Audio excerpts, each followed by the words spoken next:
ज़ैफ़त आप वो कहते हैं कि आपने कॉन्स्टिट्यूशन को वायलेट किया जिसकी वजह से आपको ये सब कुछ देखने को मिल रहा है। Simple is that. पहली बात तो ये है कि कोई आइन को सबूताज़ नहीं किया, कोई मार्शला नहीं लगा। अहमद अवैस साहब एक बहुत बड़े कानूनदान हैं। आइन का आर्टिकल 239 वाज़ेह है, जिसके तहत आप तरमीम कर सकते हैं। हमसे पहले जो है वो 25 तरमीम हुई थी। अगर 26वीं तरमीम हमने कर दी तो उसको आप कह रहे हैं कि आपने आइन तोड़ दिया। अगर हमने सुप्रीम कोर्ट के साथ एक कॉन्स्टिट्यूशनल कोर्ट बना दी तो आप कह रहे हैं आपने आइन तोड़ दिया। अगर हमने जजेस की तैनाती के अंदर पार्लियामेंट का रोल पैदा किया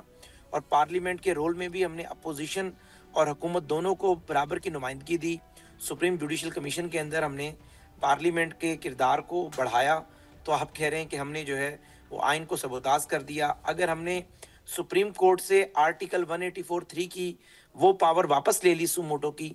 जिसके तहत वो वज़ीर आज़मों को नाअहल किया करते थे, तो आप कह रहे हैं कि हमने आइन कमज़ोर कर दिया। अगर हमने कहा कि चूंकि सुप्रीम कोर्ट के अंदर बेशक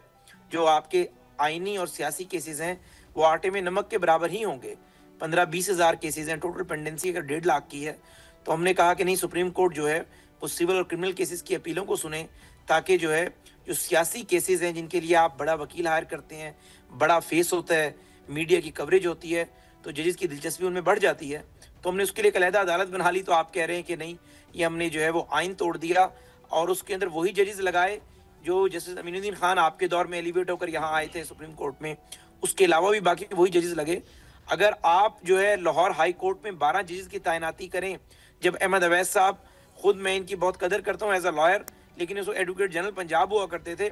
जो 12 जजेस जस्टिस कासिम अली खान साहब के दौर में लगे, उनमें एक जज वो था जो 2018 में तहरीक इंसाफ के टिकट में एमएनए का इलेक्शन लड़ा था। वो शख्स आज भी लाहौर हाई कोर्ट का जज है। इसी तरीके से बाकी रिश्तेदारों को भर्ती किया गया, तो उस पर कोई बात नहीं हो रही। तो मकसद ये है कि ये ज़रूर कह सकते हैं कि 27वीं यानी तरमीम जो है वो अगर आई है तो अपोजिशन को एतमाद में ले लेते या उस पर डिबेट हो जाती, कोई और बात आप निकाल कर लेकर आए, लेकिन उसमें कोई एक शिक बता दें जो शिक जो है वो हमने जो है खिलाफ बुनियादी इंसानी हकूक हो या आइन की बुनियादी रूह के खिलाफ हो। अगर आप ये देखें कि इन्होंने अपने दौर में आइन के अंदर जो है अमेंडमेंट की, और जो आर्मी चीफ की तैनाती का मामला था जो सुप्रीम कोर्ट ने रेफर किया था,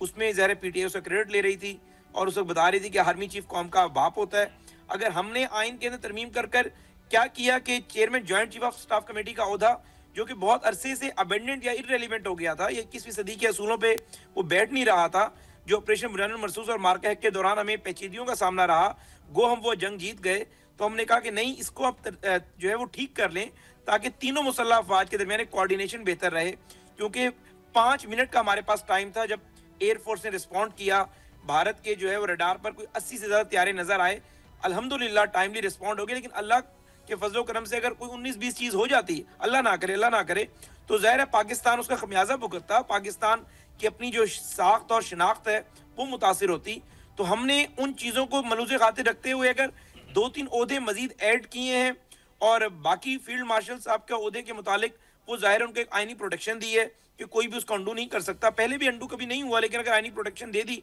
जो कि भारत में भी है, तो मुझे आप ये बताएं कि 27वीं तरमीम की कौन सी ऐसी शिक है जिसपे अहमद अवैस साहब एतराज करें और अहमद अवैस साहब कहें कि नहीं जी।